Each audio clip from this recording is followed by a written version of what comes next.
कल से आपका कुल पेरेंट कल आए हैं, अपना काम पन्ना पर लिख लेंगे, पेरेंट पर ऐड कर देंगे, जो बढ़ जाएगा। तो इनको धाराएं निकाल दिया जाए। इसके बाद कल से आपका सीआरपीसी और कॉन्स्टिट्यूशन चलेगा। संविधान आपका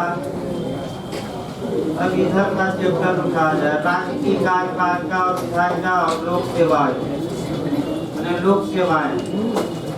तो कल आपका राजनीतिक कार्यपालिका विधायिका उठाते हैं, जैसे राज्यपाल और ऐसे 2 क्वेश्चन आता है। फिर आपका एक दिन पंचायत में लगेगा, एक दिन लोक सेवा में, और कार्यपालिका हो सकता है 2 दिन। इसके बाद आपका संविधि कार्यपालिका विधायिका बची है राष्ट्रपति और आपका संसद मुख्य रूप से। तो ये पहले छोटे छोटे चैप्टर एक 2 दिन वाले निकाल दिए जाए संविधान के, तब आपका और पढ़ा जाएगा। तो कल आपका राज्य का कार्यपालिका चलेगी, राज्यपाल और राज्य विधानमंडल और विधान परिषद से भी क्वेश्चन आता है। ये पढ़ कर आइएगा, ये नहीं कि थोड़ा स्पीड में चलेगा भाई। आप पहले से एक बार कर सकते हैं कि राज्य के बारे में क्या करेंगे, पढ़ कर आए तब सही रहेगा। इस समय देखिए आईपीसी में धारा 108 चल रही थी, बहुत समय लग जाता है, क्योंकि 108 से आपका एक क्वेश्चन निश्चित बनता है, और ज्यादातर जो बनता है वह समस्यात्मक ही बनता है। फिर एक बार दोहरा लीजिए, 107 से अपराध की शुरुआत होती है आईपीसी में, और पहला अपराध जो दिया गया है वह अपूर्ण या अपरिपक्व ही अपराध है, और वह दुष्प्रेरण।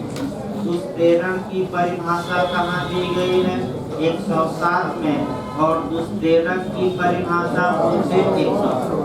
दुष्प्रेरण का मतलब कि कैसे दुष्प्रेरण किया जाएगा अपराध, और दुष्प्रेरण का मतलब ये हुआ कि जो व्यक्ति दुष्प्रेरण करेगा उसी व्यक्ति को हम क्या कहेंगे? दुष्प्रेरक। तो दुष्प्रेरक व्यक्ति को कहते हैं, कई लोग पूछ रहे थे भाई बता दिया जाए। और दुष्प्रेरण अपराध, ये कम से कम याद रखिए। दुष्प्रेरक व्यक्ति को 108 में, और दुष्प्रेरण अपराध है, ये नहीं कि ये भी गलत हो जाए।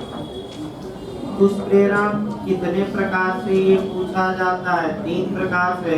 क्लास वाइज याद रखिएगा, पहला उकसाकर, दूसरा षड्यंत्र द्वारा, और तीसरा शासक। उकसाने में भी पत्र वाला, फिर सती वाला पूछा जाता है, षड्यंत्र में भी पूछा जाता है, शासक सहायता में आपका एक पुलिस वाला की हम बताए थे, और दूसरा विवाह। ये याद रखिए। इसके बाद 108 दुष्प्रेरक की परिभाषा बताई गई थी, पूरा समय लगा था। अब आइए 109। 109 से जो क्वेश्चन बन सकता है वह देखिए 2-3 मॉडल का बन सकता है। 109 लिखना चाहे तो अलग से लिख सकते हैं। सबसे पहला क्वेश्चन बन सकता है कि आईपीसी में दंड या पनिशमेंट की शुरुआती धारा से होती है।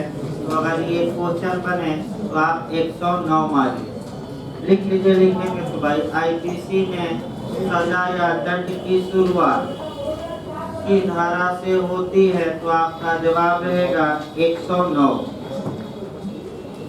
दूसरा जो क्वेश्चन देखिए 108 से भी पूछा गया भाई, इसको चलिए हम बताते हैं। पहले 109 हो जाए तब हल्का सा स्पीड बढ़ाइए तो छूट जाता है। 108 से पूछा जा चुका है यूपी। 109 पहले हो जाए तब 109 किस दुष्प्रेरण के लिए दंड है? दूसरा क्वेश्चन ये बन सकता है, सफल दुष्प्रेरण के लिए कि असफल दुष्प्रेरण के लिए बन सकता है। तो 109 किसके लिए काम करेगा? सफल। तो 109 पर एक उदाहरण बना दिया जाए जिसमें कि दुष्प्रेरण को सफल बनाया जाए। देखिए आपका फिर कंसेप्ट बनाइए। ए ने बी को उकसाया कि हे बी तुम सी की हत्या कर, और बी जाकर सी की इस उकसाहट में आकर सी की हत्या कर देता है। बी डायरेक्ट हत्या के लिए दोषी होगा, और ए का दायित्व आपका होगा हत्या के क्या? दुष्प्रेरण। एक दायित्व सामान्यतः कभी नहीं बदलता, यानी कि दुष्प्रेरक सदैव दुष्प्रेरक के रूप में ही दंडित होता है। लेकिन एक सेक्शन कल भी बताया गया, कौन सा, 114, जहाँ की ए बी द्वारा हत्या किए जाने के समय घटना स्थल पर उपस्थित है तो ए का दायित्व बदलेगा और ये दुष्प्रेरक के रूप में नहीं, हत्या के दुष्प्रेरण के लिए दोषी नहीं होगा, डायरेक्ट किसके लिए, हत्या। तो बताइए इस उदाहरण में जो हमने उदाहरण बताया, दुष्प्रेरण सफल रहा कि असफल, सफल, तो इसके लिए सजा की धारा में है 109 में, और सजा कितनी मिलेगी ये भी पूछ सकता है, ध्यान से रखिएगा इसको अच्छे से। जिस अगर दुष्प्रेरण सफल हो गया तो जिस अपराध के लिए दुष्प्रेरण किया गया था उसी अपराध के लिए जो सजा है दुष्प्रेरक को मिले। अर्थात ए ने हत्या का दुष्प्रेरण किया था तो ए हत्या के दुष्प्रेरण के लिए दोषी होगा, लेकिन दंड किसके लिए मिलेगा, जो हत्या के लिए है, और हत्या के लिए दंड आईपीसी की धारा में है 302, ये रटे रहना चाहिए।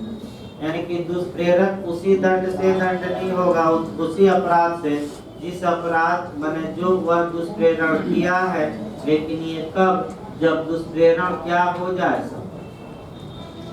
आइए इसके बाद आपका 109 के बाद जो क्वेश्चन बनता है 110, 11, 12, 13, 14, 15, 16, यहाँ से क्वेश्चन आपका समस्यात्मक बनता है। देखिए आपका 110 देखिए भाई, आपका दुष्प्रेरण का दंड यदि दुष्प्रेरित व्यक्ति दुष्प्रेरक के आशय से भिन्न आशय से कार्य करता है।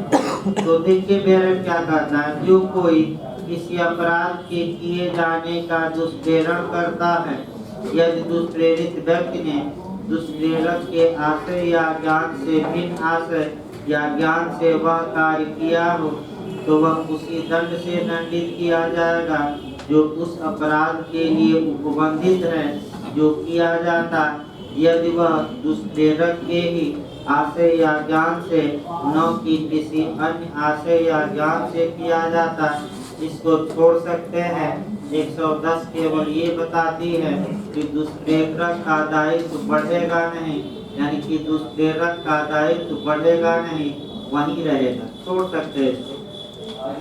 111 पूछा जाता है ज्यादा, यानी कि 111, 12, 13, 14, यहाँ 15, यहाँ से क्वेश्चन एक क्वेश्चन बनने का पूरा चांस रहता है। देखिए दुष्प्रेरक का दायित्व, जब एक कार्य का दुष्प्रेरण किया गया है और उससे भिन्न कार्य किया गया है, और किस भाषा समझिए, एक कार्य का दुष्प्रेरण किया गया और जो दुष्प्रेरित व्यक्ति है वह भिन्न कार्य कर, बात न करिए भाई, एक कार्य का दुष्प्रेरण किया गया और दुष्प्रेरित व्यक्ति भिन्न कार्य कर दिया।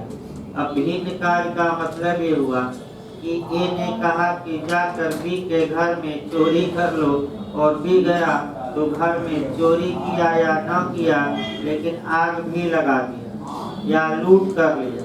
तो एक कार्य का दुष्प्रेरण किया गया और कौन सा कार्य कर दिया। तो जो व्यक्ति दुष्प्रेरण किया है उसका दायित्व बढ़ेगा, लेकिन कब बढ़ेगा, वही टेक्निकल एक दो क्वेश्चन याद रखना है।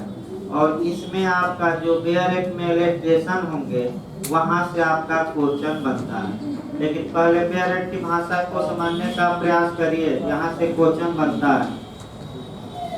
जबकि किसी एक कार्य का, एक उदाहरण बना लीजिए, सही तुम्हें उदाहरण इसी पर आपका, क्योंकि सारे उदाहरण से चलेगा भाई। इसी उदाहरण पर हम आगे 2-3 उदाहरण बताएंगे। देखिए आपका पहले बेयर एक्ट एक बार समझा दिया जाए।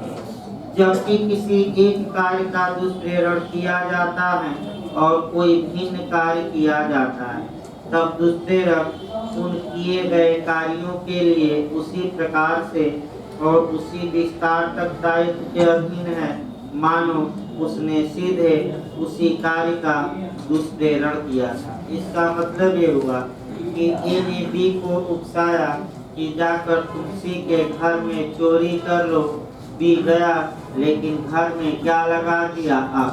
यानी कि एक कार्य का दुष्प्रेरण किया गया चोरी का, और भिन्न कार्य किया गया यानी कि आग लगाने का, तो सामान्य नियम ये है कि ये माना जाएगा कि दुष्प्रेरक ने अर्थात उदाहरण में ए ने केवल चोरी के लिए दुष्प्रेरण नहीं किया था, बल्कि आग लगाने के लिए भी दुष्प्रेरण किया था, लेकिन परंतु आपका इस दायरे को सीमित करता है, यानी कि जो प्रोविजो है वह दुष्प्रेरक के दायित्व को थोड़ा क्या करता है, सीमित। देखिए कैसे करता है। परंतु यह तब जबकि किया गया कार्य दुष्प्रेरण का अभिसंभावित परिणाम था। इसका मतलब ये हुआ, आपका प्रोविजो ये बताता है, मुख्य रूप से आपका यही सतर्क रहना है कि एक कार्य का दुष्प्रेरण किया गया और दूसरा भिन्न कार्य या दूसरा कार्य कर दिया, यानी कि ए ने बी को उकसाया कि तुम जाके सी के घर में चोरी कर दो,